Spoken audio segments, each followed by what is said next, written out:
How yous doing, folks, jokes and egg yolks? Welcome back to another episode of CRASHTON Talks. How good is that theme tune? That song was actually written by me and Damien Hendry, who's in like episode 1 of the interviews. Like if you go back and check like 2 or 3 episodes ago, you'll see me talking to Damo, and me and Damo have like written together quite a lot, like for Fluorescent Hearts and CRASHTON, and his stuff Ocean of You as well. And that song was like part of a session that we done together, and originally it had like vocals and all that. And when I first started like talking about doing the podcast, we were like, that'd be really cool, because I just wasn't really feeling like the actual vocal melody that was over the top of it and stuff, and it just seemed to work better as a theme tune. It'd be a really good theme tune to like a fucking detective film or something like that. I don't know, fucking Mission Impossible 6. That might already be a film, I don't know. Things are getting wild now. I was originally going to come on here and start talking about like some stuff. Like I seen that Caroline Flack had committed suicide, and I don't want to be the podcast guy, right, that comes out and starts talking about like contemporary issues, because like probably everyone's sick of turning on the TV and seeing that kind of stuff. I'm sick of it. And I tune into like Joe Rogan and fucking what else to watch? Like just like YouTubers and podcasters to try and like get a grasp of like what people's view on these subjects are. And I'm definitely not the guy to be coming to like figure that stuff out, but like probably most people got an opinion on it, and probably like most people I could stick that opinion up my arse, but I'm going to fucking sit and talk a little bit about it. I think like I seen like as an upshot of it that people are trying to like cancel Love Island, and I don't really watch Love Island. Katie watches it, and I get that it's just entertainment and stuff. And there's been a lot of like suicides and stuff that have been associated with people that have been on it, and now Caroline Flack, who presented on it. And I don't think like cancelling things is the way forward. I think like the whole idea of cancel culture is kind of silly. You know what I mean? Like the idea that you've got it figured out, like you're the guy that figured out what's offensive. Do you know what I mean? And what's damaging? Like what words are damaging? What programs are damaging? The idea that you've figured that out. Like people that get offended on behalf of like other races and stuff. Like like how racist is that? Do you know what I mean? Like you think that you've figured out what other races find offensive. Sort of like really weird. So yeah, just wanted to kind of touch on that, because I guess it's something that's relevant. You know what I mean? And maybe like the people that go on these shows, or the people that are associated with those shows, like I know that Caroline Flack was a model and stuff, and maybe like mental health is just something that's sort of rife within the entertainment world. You know what I mean? Like I'd said in the last episode, and with Fat, and I keep talking about, is like this validation thing that was definitely in me. You know, if you're like, if you get into any sort of like job or creative place like acting and music, or fucking, I don't know what else is there, like drama and all that kind of stuff. Sometimes you're looking like for the appreciation that you're good, and you constantly want people to be like, oh, you're good at acting, or you're good at singing, or whatever it is that you do, and that can like you can chase that fucking thing down any path. You know what I mean? Like for me, like I would have, I'd hate to think about who I would have been if like I didn't take opportunities, or if I'd got handed opportunities. Like I don't think that made sense what I just said. Like I hate to think who I would have been in Fluorescent Hearts and things that I'd done before that if like a record company came along, offered us a deal, or like even worse, man, like fucking like if I ended up on Love Island or something like that, you know, like I totally in that headspace, you would have thought, like, if I go on this show or I go on this thing, like, that could potentially lead to other things. And when you're from, like I'm from Cumbernauld, and the areas of Cumbernauld that I've grown up in, like there's a lot of kind of poverty, and like you don't really come from much. Everybody's sort of in the same boat, so we've all got that. Me and my friends have all got that kind of small town attitude of like, we need to make it out of here. And if somebody comes along with something that could potentially hand you things, like even if that's just one stepping stone that leads to another, like you could take that anywhere, you know. I think I'm rambling, but there might be some sense in what I'm saying. I don't know. Cancel me if I'm talking shit. Cancel me, and then me and Louis C.K. and Kevin Spacey and whoever else, we can all we'll start our own podcast.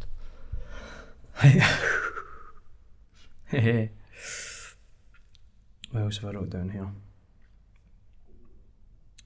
Yeah, so this is kind of along the lines of what I've just been talking about.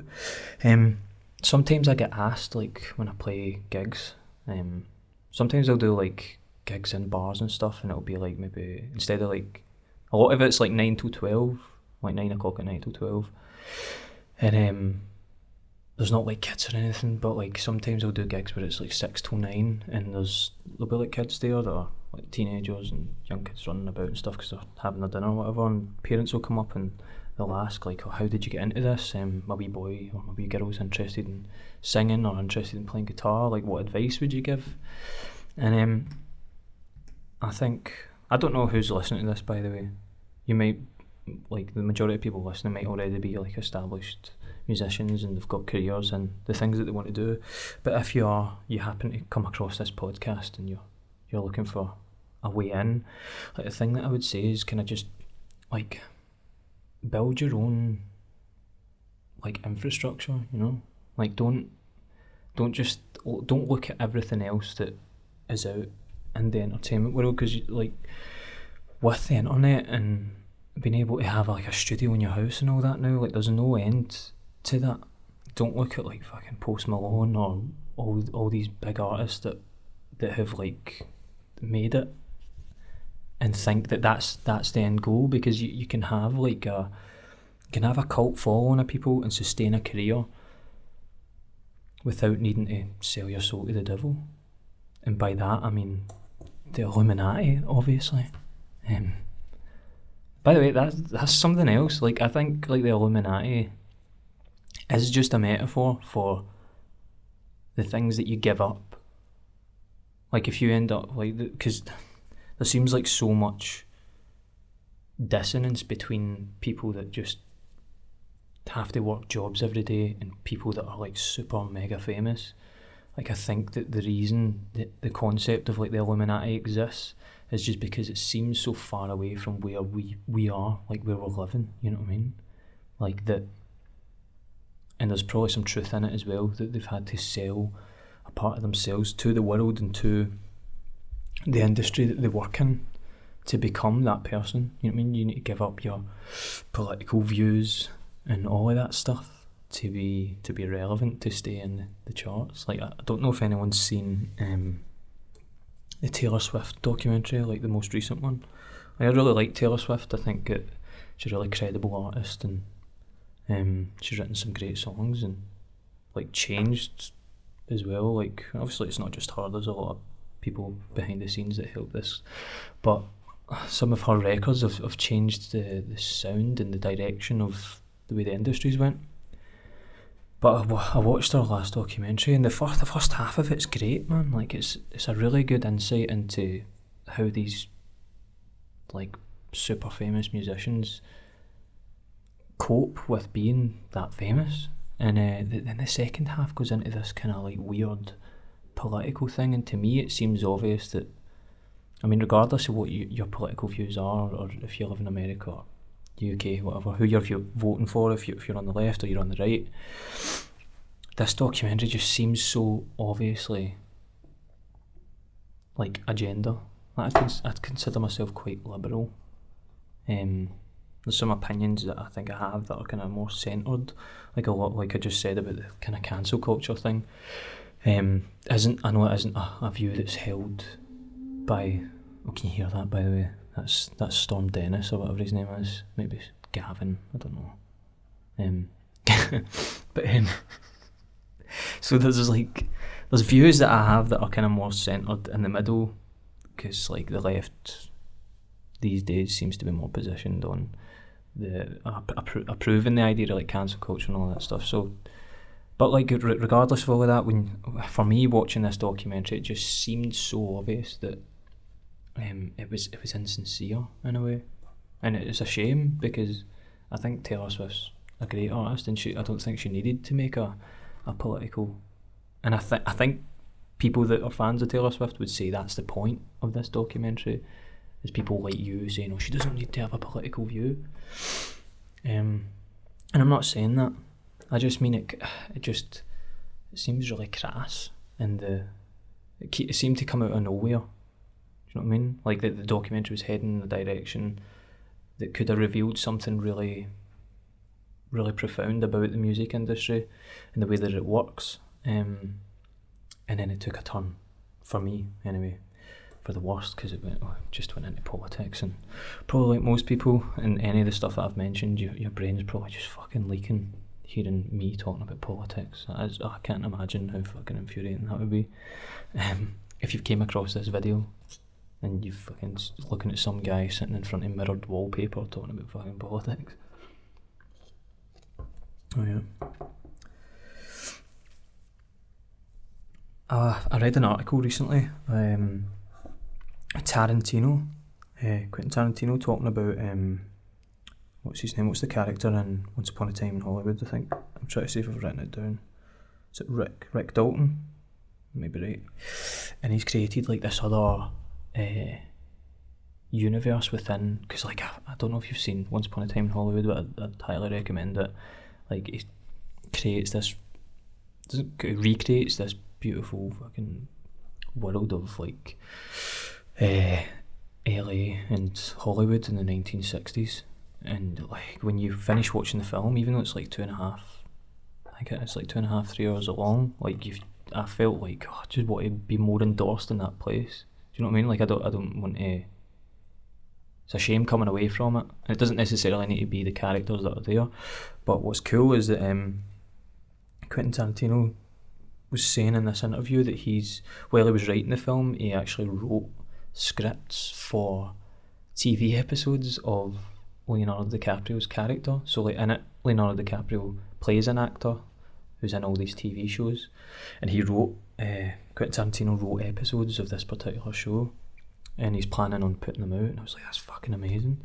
And when you like read them talking about these episodes, it's like kind of weird, man, because I was thinking like what other, like we look at Quentin Tarantino, right, and you go, oh, that's genius because he's came up with this fucking world. But like if you worked beside a guy in a call centre and he just started talking about how he's created this universe like within the universe of a book or a film that he's writing or something, you'd be like, that guy's a fucking crackpot, like that guy's weird.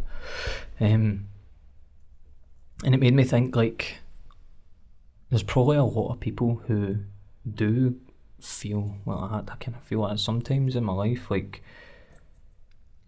feel like you're going a bit fucking crazy because you don't have like a creative outlet.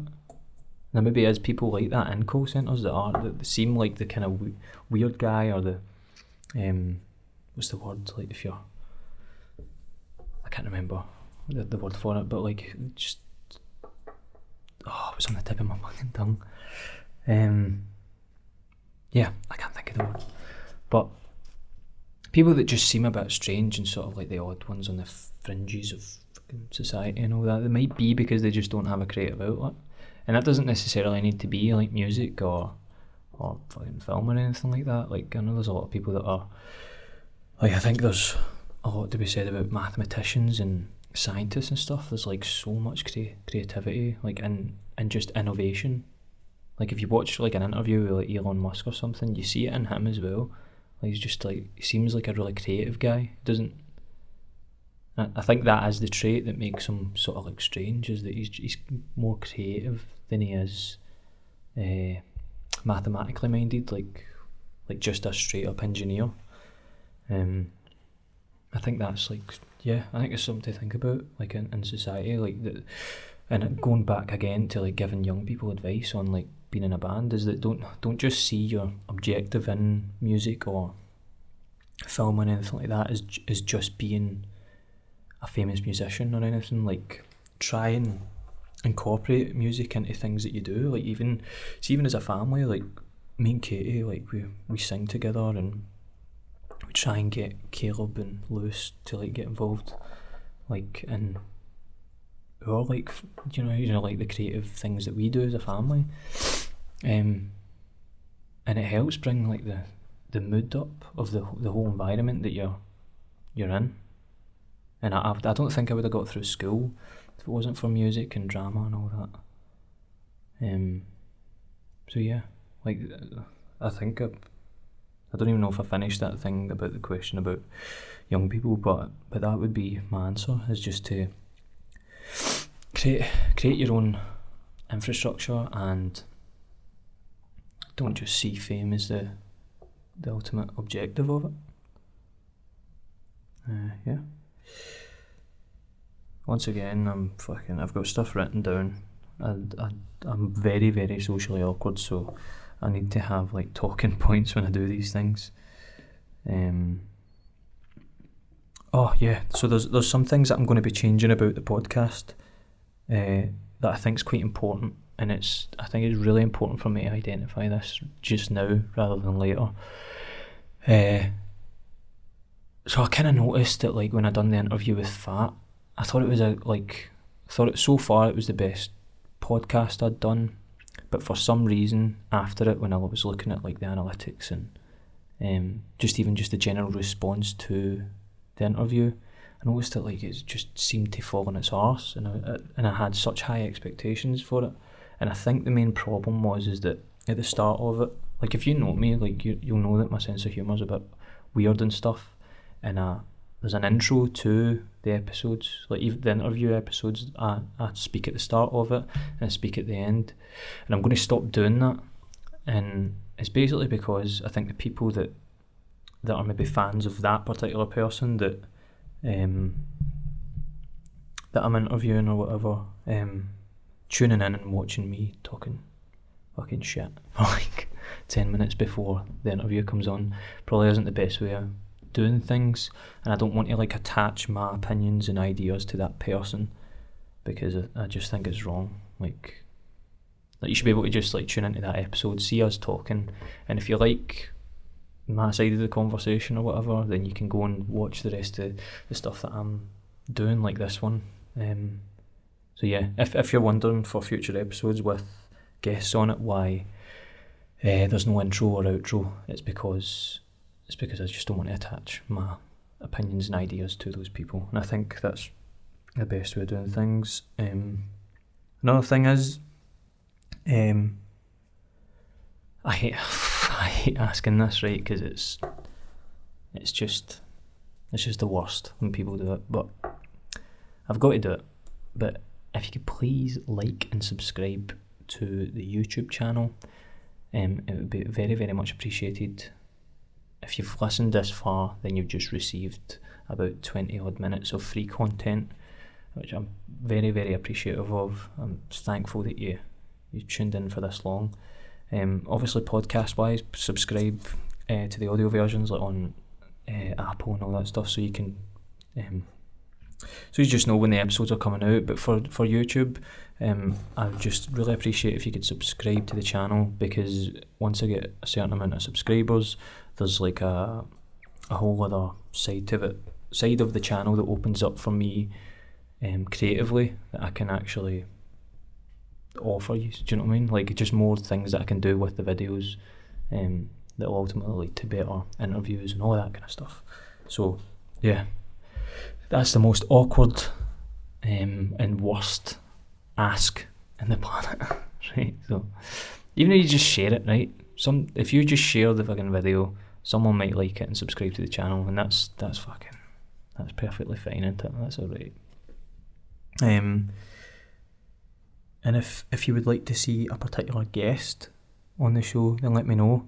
I'm really, really good at finding people's like email addresses and shit like that. Like if there's somebody that you think should be on the show, like it's not out of the question to try and get in touch with those people. Like someone I would like to see is like, I don't know, like Lemmy or something. Like I'd like to see Lemmy on the show. It'd be cool to sit down and talk to him. So I might be able to reach out and speak to him at some point as a potential guest. So yeah, if there's anyone that you would like to see, or even if you know them and you would want to get them on the show, then just comment or send me a private message and I'll sort it all out. Anything else? No. Yeah, that's it. That's basically it. So thanks very much for tuning in once again. And there's fucking Storm Dennis blown right through the fucking gaps in my house like an absolute fucking pervert. Fucking Dennis. Dennis the fucking Menace. That's what that storm should be called. Fucking Dennis the fucking perverted menace. So yeah, thanks once again for tuning in. And if you like this episode, like and subscribe, all of that shit. And I'll see you when I see you.